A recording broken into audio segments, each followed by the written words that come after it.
weighs 296 pounds. He's standing on the edge of a train station platform, seriously attempting suicide. Troy is stopped by a punk rock school legend named Kurt. They become friends, and Kurt moves in with Troy because he didn't really have a permanent home before. Kurt says he wants to start a band, so Troy lies that he can play the drums. Then they start practicing. Kurt introduces some of his friends that want to join the band, which they named Rage Tectonic. A few months later, Rage Tectonic is making its debut at a place called The Dump. Troy is peer pressured into drinking half a bottle of whiskey. He pukes on stage. Kurt yells, "How's that for punk rock?" Everyone cheers. The next day, Kurt passed out due to him overdosing on prescription drugs. He is taken to a hospital where they advise him to stay for about a week, but he has a show in a few nights. On the night of the show, Troy helps Kurt break out of the hospital to play in Rage Tectonic's biggest gig yet. Everyone is chanting your name as Troy hits the drums the hardest he's ever hit in his entire life. Thank you, Mr. Johnson. You may deliver your position statement. The first statement I want to address about K.L. Going's novel is the language. There are plenty uses of swears throughout the entire book. There is the use of the F or S word at least once every page. Next is the illegal scenes.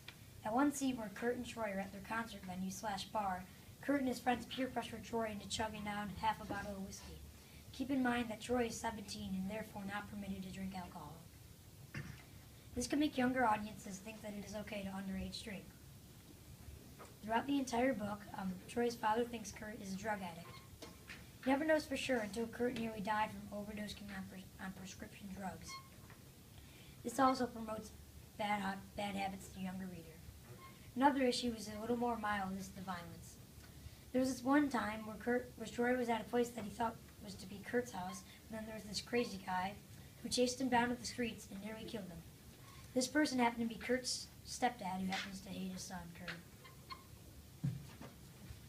Thank you, Mr. Johnson. Time's up.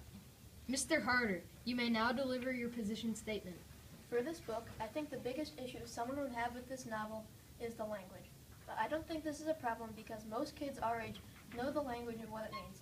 They probably heard them in videos, movies, video games, other books, or something in real life like their parents when they're driving.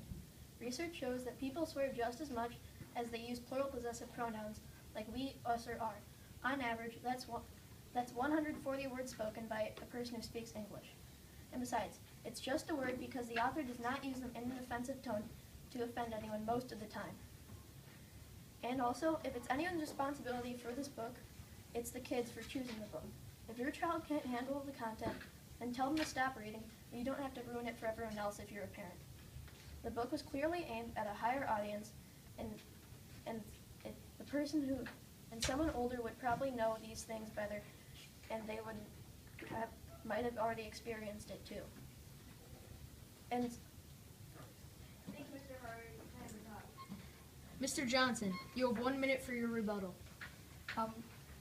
When I was looking on the internet for how Fat Kid Rose the World was banned, I found that a parent was commented saying that the book was, I looked up like what age group it was, and she said it was like for 12, 11-year-olds, that's basically our age.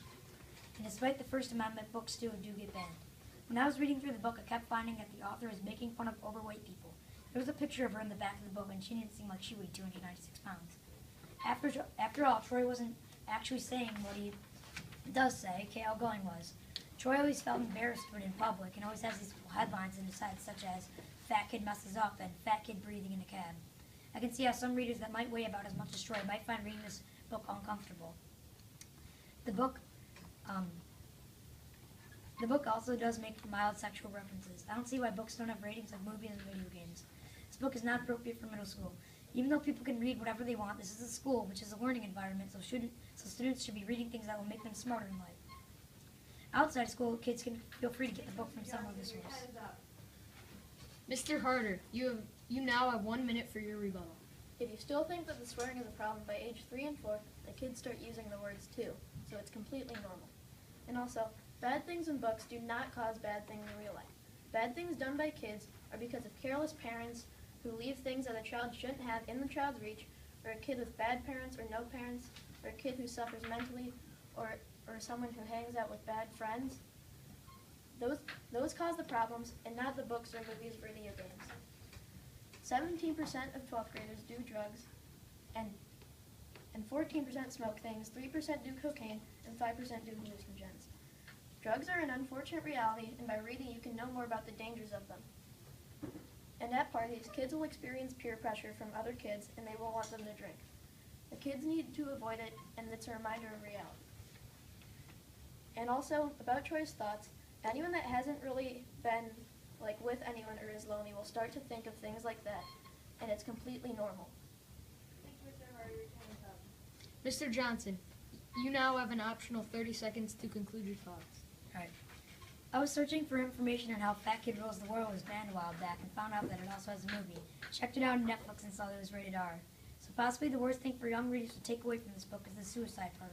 Like most readers, I usually look up to the main character unless he or she is a bad person. So many readers of this book might think that it is okay to commit suicide. Why should we have this book filled with profanity out in the open for everyone to read? I don't know why either. Mr. Harder, you now have an optional 30 seconds to conclude your thoughts. As research shows, these things do tend to happen, and if they will happen, then why not warn the kids beforehand if they haven't already experienced firsthand? The author does not glorify these things and shows the consequences of them, like how doing drugs can cause death, like Kurt almost died. The only reason everyone thinks this generation is so bad is because people know more. Drug use and violence has actually gone down since the 1970s, despite what the media says. This is all because of the technology. Thank you, Mr. Johnson, and thank you, Mr. Harder, for participating.